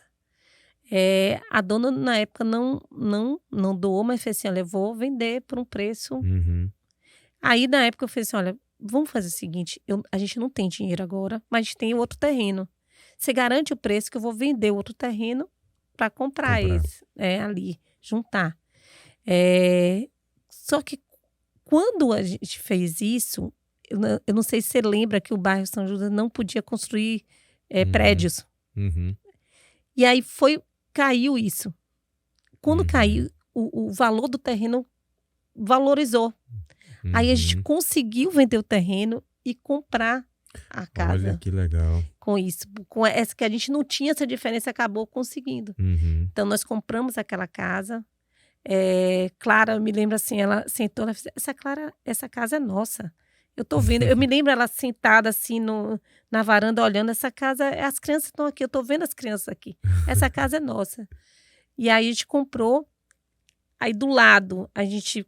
Com o MacD, a gente construiu a escola e com o Instituto HSBC nós mobiliamos a escola. E aí nós tivemos a escola para nossas crianças. E o outro prédio, aqui a gente tem, né, a Ferrovia Oeste-Leste, né, a Ferrovia Oeste-Leste. E tem uma voluntária da gente que uma sobrinha estava trabalhando.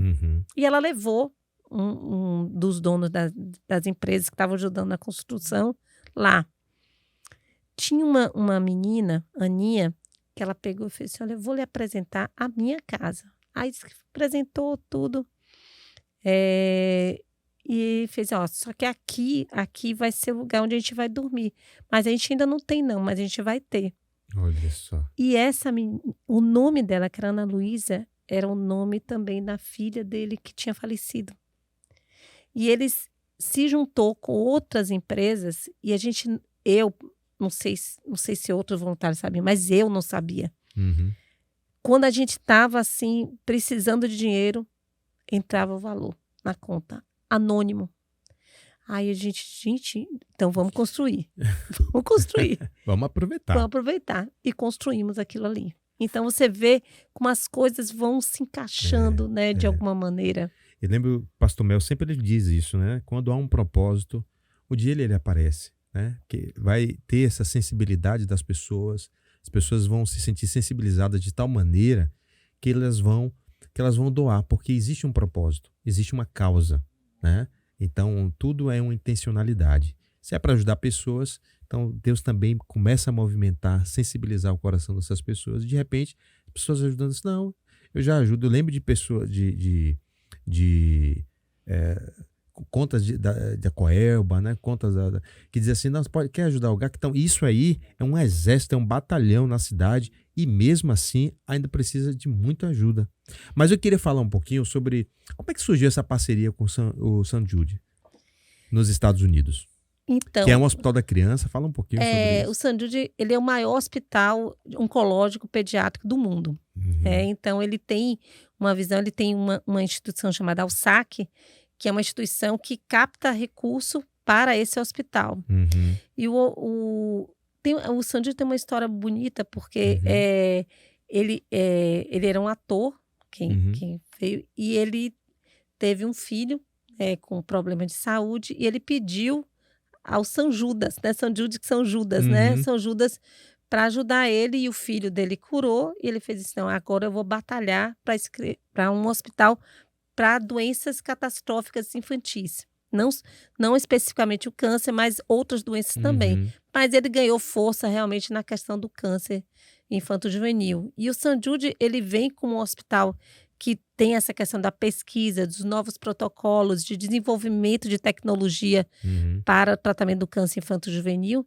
Só que o que acontece? No mundo, nós temos em torno de 400 mil casos de câncer pediátricos no mundo. Desses 400 mil casos, 80% estão nos países de baixa renda. Na África, a taxa de cura não chega a 20%. Nos Estados Unidos, são 85%. Então, o que se viu? Que no mundo, a gente não consegue ter 60% de chance de cura. Então, não adianta a gente investir nos países que já têm dinheiro. É um pouco o que acontece no Brasil, se a gente não olhar o mundo como um todo. Então, no mundo, a gente não vai conseguir alavancar. E o St. Jude, ele conseguiu enxergar isso. Então, ele viu que, sim, não adianta eu ficar investindo aqui, que eu já tenho tecnologia, se eu não conseguir dissipar isso no mundo. E aí, ele vem com projetos em outros locais do mundo.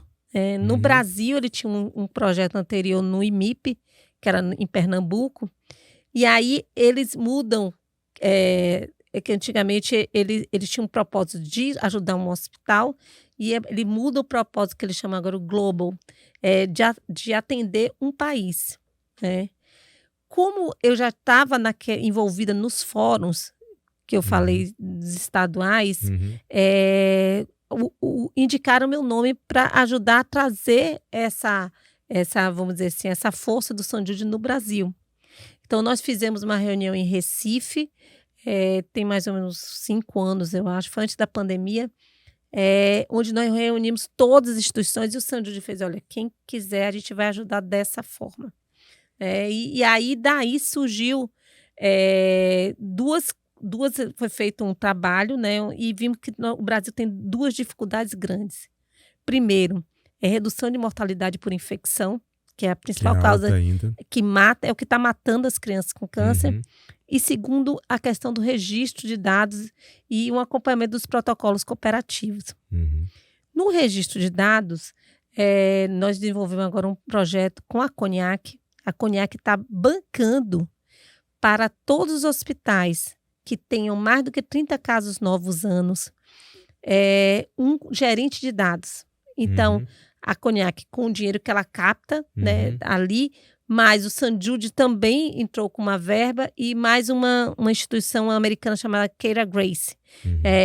A gente se uniu hoje, todas as instituições do Brasil que tem mais de 30 casos novos por ano, eles vão receber essa bolsa, e o St. Jude vai treinar esse profissional para a gente ter os dados realmente de todas as crianças com câncer. Será que elas estão tendo leito? Será que elas estão tendo dificuldade de exame? Será que elas estão morrendo de infecção? Então, esse é um projeto que a gente já está, e a gente está muito na frente desse projeto. E existe um outro projeto para redução de infecção, que é o chamado Hora Dourada, que a gente também está aqui.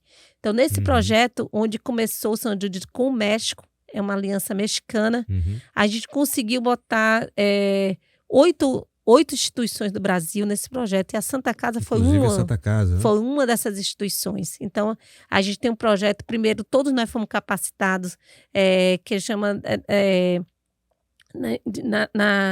capacitados em qualidade para trabalhar, porque é em espanhol, por isso que eu parei um pouquinho, que eles chamam de melhora de qualidade. Depois de capacitado, tem um projeto que a gente está acompanhando para redução dessa mortalidade por infecção.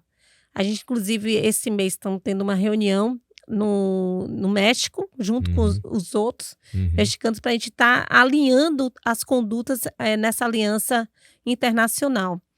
E junto com o St. Jude também a gente trouxe o que foi a Aliança Marte, mas essa foi uma aliança St. Jude, inicialmente com o Hospital Barretos, e a gente está fazendo, agora são 18 instituições do Brasil que estão alinhando a qualidade do atendimento. Então, são esses canais que vão fazer tipo uma melhora da qualidade do atendimento para a gente conseguir alavancar as taxas de cura no país. Olha, que bem interessante isso, né? Porque esse é um grande desafio, né? Da ciência, é um desafio de quem está lidando com a prevenção, detecção do câncer infantil, e a importância de instituições como o St. Jude e tantas outras instituições. A gente vê assim, o Instituto Ronald McDonald, né? Todo esse envolvimento, a gente viu ali no ambulatório, o trabalho que foi feito ali, né? De equipamentos para poder equipar aquilo ali.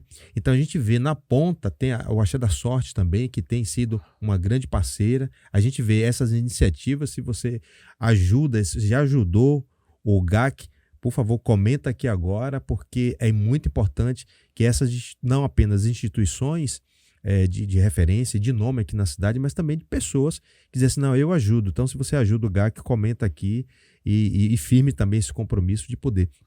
Então, esse olhar internacional, do ponto de vista de entender quais são os países que necessitam, dentro desse mapa, isso é importante, porque o Brasil ainda está galgando ainda passos, né? A nossa república ela é muito nova, né? É tudo muito novo ainda.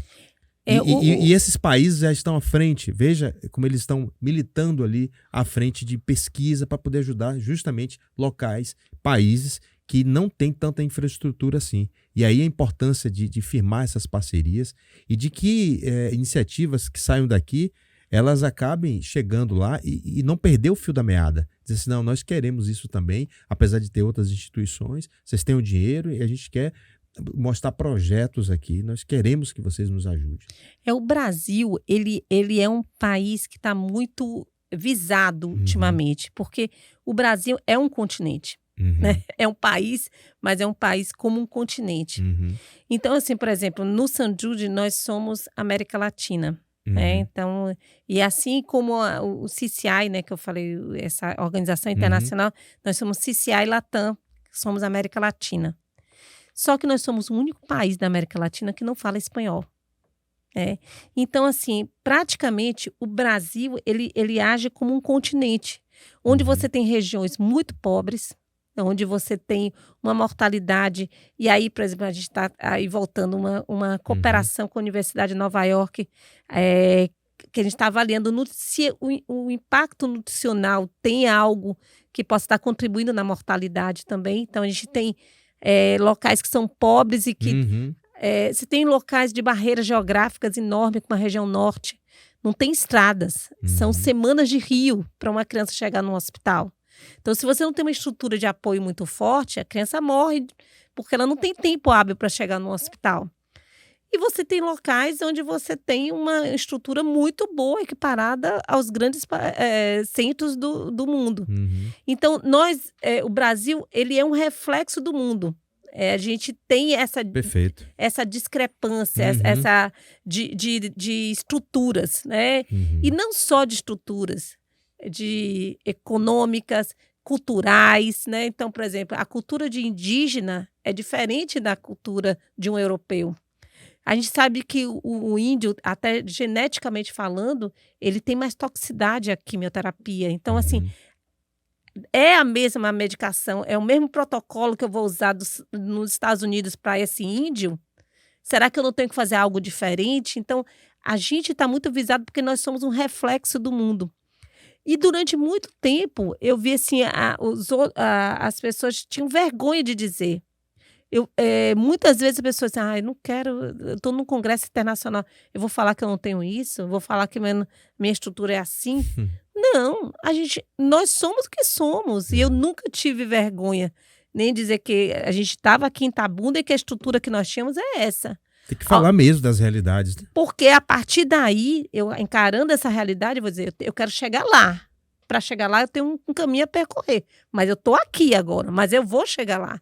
Então, assim, a gente já andou muito, o Brasil já andou muito, até porque a gente tem essas instituições de apoio que ajudam, não só aqui, como a gente tem o GAC, mas no restante do país também, e também porque a gente tem, assim, uma política governamental voltada à oncologia. Hoje, eu preciso dizer que em 8 de março desse ano foi promulgada uma lei específica para crianças com câncer, que está saindo uma portaria específica que vai atender isso. E isso foi um movimento muito forte das instituições de apoio para isso. Então, você tem um movimento para isso, mas a gente ainda tem muito. Assim como o mundo, quando você pega, você tem 85% de chance de curas em determinados hospitais, mas tem determinados hospitais que estão com 20%. Então, se eu não trabalhar essa equidade, eu não consigo melhorar as taxas de cura do Brasil. Então, a gente tem que trabalhar essa equidade. Né? E aí, a gente tem que se unir. Se a gente não se une, se eu disser assim, eu tenho muito, mas eu quero mais. Não, eu tenho muito, mas eu tenho que ver que tem locais que estão precisando mais do que eu. Vamos trabalhar essa equidade aí. E aí, você tem instituições agora, porque justamente porque está acontecendo isso no mundo, a Organização Mundial de Saúde coloca como meta do milênio a gente duplicar a chance de cura no mundo. Justamente para melhorar a chance de cura dos países que estão com baixo índice de desenvolvimento humano. Que é um desafio, então, né? até o ano de 2030, a meta da Organização Mundial de Saúde, a Organização Pan-Americana de Saúde, é chegar aí.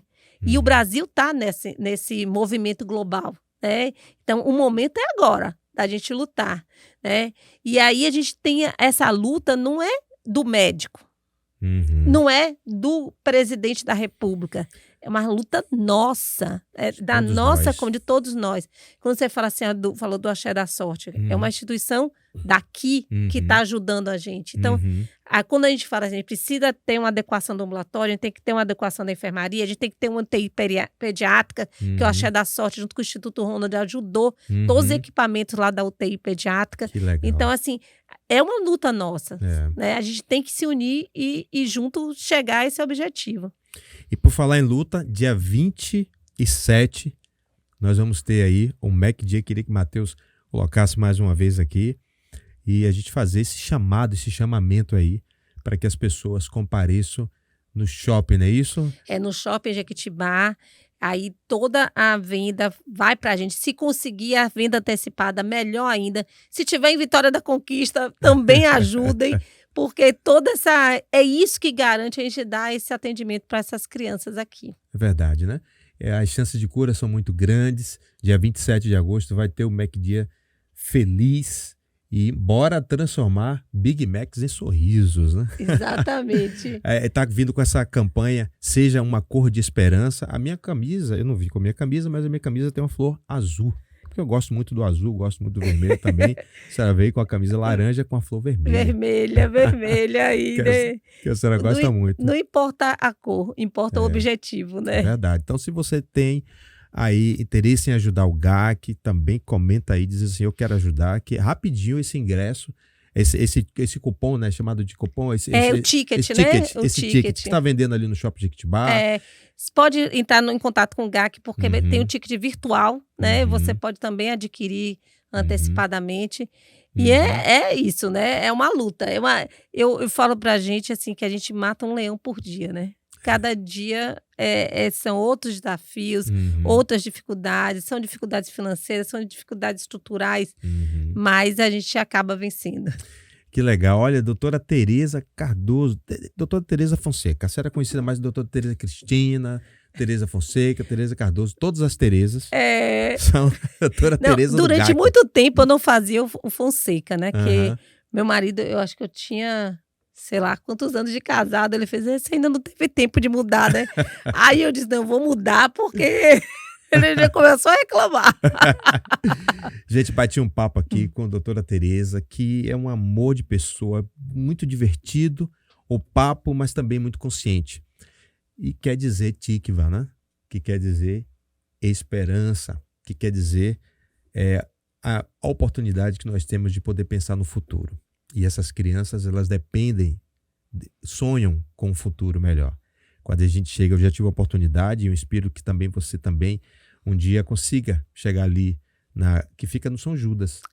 Né? Ali, a nossa casa é muito bonita. A sede ali do GAC, ali no São Judas, e que você tenha a oportunidade também de ver, de conhecer o trabalho, conhecer as famílias, né? Seguindo todos os protocolos, é claro, e ver o trabalho que é feito ali na área de educação, na área de saúde, como é importante, né? E a estrutura que Deus ajudou a levantar ali, junto com empresas, né? Motivou empresas, né? Hoje tem com veículos. Como é importante a gente ter esse apoio financeiro, porque um trabalho desse é muito caro, né? Então, doutora Tereza, que a senhora continue sendo essa voz, né? E junto com outras vozes unidas, e esse lugar, esse canal, Rede Esperança, está aqui à sua disposição para quando a senhora quiser poder falar sobre resultados, sobre, enfim, bater um papo, né? E não mais para falar sobre a sua história de vida, porque as pessoas já vão acessar esse episódio, e mais para a gente poder falar sobre dados atualizados, os investimentos, aquilo que tem sido feito. E a gente queria deixar também esse espaço para a senhora poder falar e conclamar a sociedade itabunense, da região e regional, para participar desse dia 27 agora de agosto, desse MEC Dia Feliz, e ajudar a instituição GAC, que é uma super instituição, e fazer com que as pessoas se vistam mesmo de laranja e sejam uma cor de esperança no tratamento do câncer infantil. Eu queria falar para vocês assim, que para mim, falar do meu pessoal foi muito importante, porque lembrar das nossas origens, das nossas dificuldades, da nossa vida, eu acho que o grande desafio de cada um é você viver o agora, sem esquecer do passado, mas olhando para o futuro, né? Então, esse eu acho que é o grande desafio que cada um deve ter. Em relação a todo esse trabalho do GAC, que ali é uma estrutura realmente grande, que precisa de manter e que a gente precisa de envolvimento de muita gente. Mas, para mim, o GAC é muito mais do que uma instituição. É um movimento onde eu vejo a comunidade junto, não deixando essa peteca cair. E nesse momento, a gente tem aí a campanha do dia 27, que todo mundo ajude, que todo mundo que contribua. Isso vai diretamente para uma criança com câncer. Tem as outras campanhas, tem as outras instituições, como a Axé da Sorte, tem a própria telemarketing da própria instituição. E eu queria agradecer do fundo do coração todas as pessoas que contribuem e que viabilizam que essa instituição continue a existir.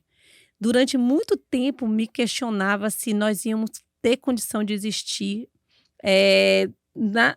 num contexto que nós tínhamos aqui na região econômica.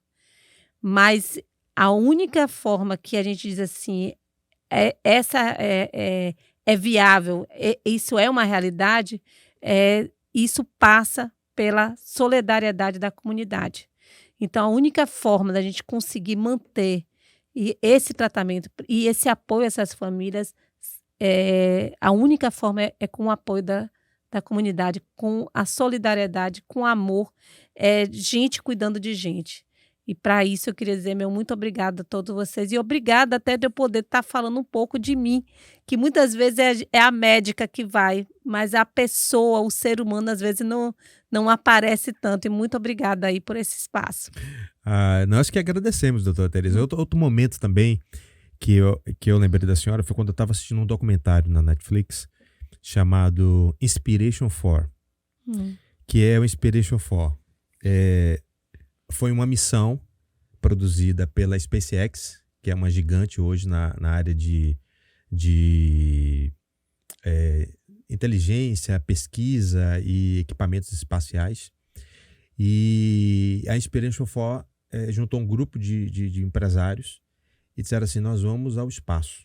Foi a primeira missão não tripulada, mas que levou pessoas civis, né? Geralmente quem vai ao espaço são astronautas, ou se for da Rússia, os cosmonautas. Como eu gosto muito de ciência e eu gosto muito também de essas coisas do espaço, astronomia, e aí, por que eu lembrei da senhora? Porque em um dos assentos estava justamente esta jovem, Hailey, o nome dela, de 29 anos, e ela é uma empregada do St. Jude, e ex-paciente de câncer ósseo.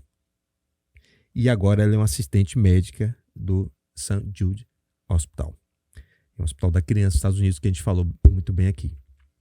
E ele disse assim, não, eu quero comprar um assento, e ele é um mega empresário, para ela, por quê? Porque ela é um ex-paciente. E nós precisamos ajudar esse hospital, porque é um hospital que é referência nos Estados Unidos de apoio, de não só do câncer, mas outras também doenças. Mas ele quis fazer com que ela fosse ao espaço junto com outros empresários e outras pessoas, que também um é piloto, outro é pesquisador, outro é astronauta, então 4 pessoas. E ela vislumbrou, porque quando ela teve câncer, quando era pequena, e estava ali representando não apenas o St. Jude, mas ele estava representando todas aquelas crianças, as mães, as famílias que lutam até hoje por um câncer. Então nós tivemos no espaço a primeira ex-paciente oncológica que venceu o câncer. Então eu fiquei muito feliz, porque quando eu assisti o documentário Inspiration 4, e eu lembrei muito da senhora, desse trabalho que o GAC, que a Santa Casa, que as instituições que auxiliam e que ajudam esse trabalho de combate ao câncer infantil. Então eu lembrei com muito carinho, e eu sempre assisto para poder dizer assim, olha que legal, que tem pessoas que lembram que ele poderia colocar qualquer pessoa ali, mas ele fez questão de dizer assim, não, essa menina foi uma vencedora, e ela vai estar representando várias vencedoras aqui nesse mundo. Excelente. Hoje, especificamente, a gente tem um ambulatório de paciente fora de tratamento. Aí, hoje, veio uma ex-paciente se formando esse ano em enfermagem. Então, assim, ela veio assim, tô me formando esse ano em enfermagem, né? Aí a outra, olha, eu casei, né? 11 anos, ela tinha 11 anos, estava com 22 anos agora. Então você começa a ver outras, tem um nutricionista, então as pessoas estão aí. E teve 2 casos, assim, eu já estou até prolongando, assim, mas assim, teve 2 casos interessantes. Assim, a gente teve um paciente que ele veio de Eunápolis, né, e veio assim, a gente sempre, quem chega derrotado, né? Você vai sair de sua cidade com um filho com câncer. Não é uma situação fácil. E aí faltou gás, e ele falou assim, olha, eu tô aqui, minha cabeça está quente, eu nem vi isso, faltou gás, eu preciso dar... Eu tô com meu filho aqui com leucemia. Aí ele fez assim, ele tá sendo tratado aonde? Ele disse, não, tá lá com a doutora Tereza, lá na Santa Casa. Ele, não, eu tive leucemia, pode ficar tranquilo, né? Assim, eu já tenho mais de 10 anos de cura. Então, assim, é uma forma de você ver que essas pessoas estão aí, estão trabalhando, casaram, tiveram filhos, continuam uma vida. E saber que a gente foi importante para a vida deles e que a gente propiciou isso, é uma emoção que não tem tamanho. Muito gratificante, né? Muito gratificante, não tem como pagar. Que legal. Senhoras e senhores, doutora Tereza Cristina Matheus, e aí? Bate-papo interessante, Bate-papo interessante, parabenizar a doutora Tereza Cristina pelo trabalho desenvolvido do GAC. Eu, apesar da pouca idade, né, eu conheço o GAC desde novinho, porque meu pai é um contribuinte fiel. Matheus deixou um parênteses, deixou o doutor Eduardo Lee. Teve aqui, ele deixou constrangido, porque ele falou assim, olha, o senhor fez o parto de minha mãe e era eu que estava nascendo. Aí Eduardo se sentiu um pouquinho antigo. Meu pai é contribuinte fiel. E interessante que em minha casa o mensageiro, acho que é o mensageiro, vai todo mês, né? Aí eu falei, meu pai, muda pro Pix, né? Pra não dar o trabalho do rapaz ter que vir aqui todo mês. Aí ele, não, mas deixa o rapaz vir, porque o rapaz é gentil, é educado. Conversa. Então, o trabalho é brilhante. Já tive a oportunidade também de ir lá no GAC, então quem estiver aí acompanhando o nosso podcast, ajude, é um trabalho sério, um trabalho honrado. Nossa cidade, Lucas, ela é feliz, né, por trabalhos como esses. Então, nós que fazemos parte da sociedade, eu sou itabunense, você é itabunense? Não, sou de Coraci. Filho de coração, né? De coração, itabunense de coração. Foi adotado. Nós temos que valorizar esses trabalhos, né, porque fazem parte do nosso contexto de vida. A gente lidar com diversas pessoas todos os dias, a gente precisa também valorizar esse tipo de trabalho que é desenvolvido, porque isso ajuda a crescer enquanto corpo, enquanto sociedade. Verdade. Isso ajuda a nossa sociedade. Né? E para ajudar o podcast, como é que faz? E para nos ajudar, aproveitando, né, o contexto, é só seguir a nossa rede social, @ibesperanca, sem o C cedilha. Seguir também @TicVacast, a nossa página no Instagram. E o nosso canal no YouTube é Rede Esperança. Também estamos nas plataformas de áudio. Você pode ouvir no carro, trabalhando, celular, smartphone, Android, Apple, Deezer e Spotify. Lucas, por essa semana, já foi, né? Já foi. Com certeza. E a gente quer agradecer mais uma vez a sua audiência. E a gente utiliza desse espaço aqui, doutora Tereza, justamente para a gente poder falar de esperança, né? E como foi bom a senhora estar aqui para poder falar para a gente um pouco sobre esperança, né? Então, muito obrigada. Eu fico muito agradecido e o trabalho não para. Não para, não. E para vocês que nos acompanharam e que nos acompanham pela manhã, pela tarde, pela noite, pelas plataformas, como o Matheus mesmo disse, plataforma de players de áudio ou de vídeo, deixa aí o nosso carinho, tem aqui o nosso carinho, nossa alegria em poder ter você aqui com a gente. Em breve estaremos com um programa aqui ao vivo, dentre outros programas que aqui a Rede Esperança vai estar lançando, mais um podcast ao vivo. TicVá Podcast, a esperança no coração de todos. Amém.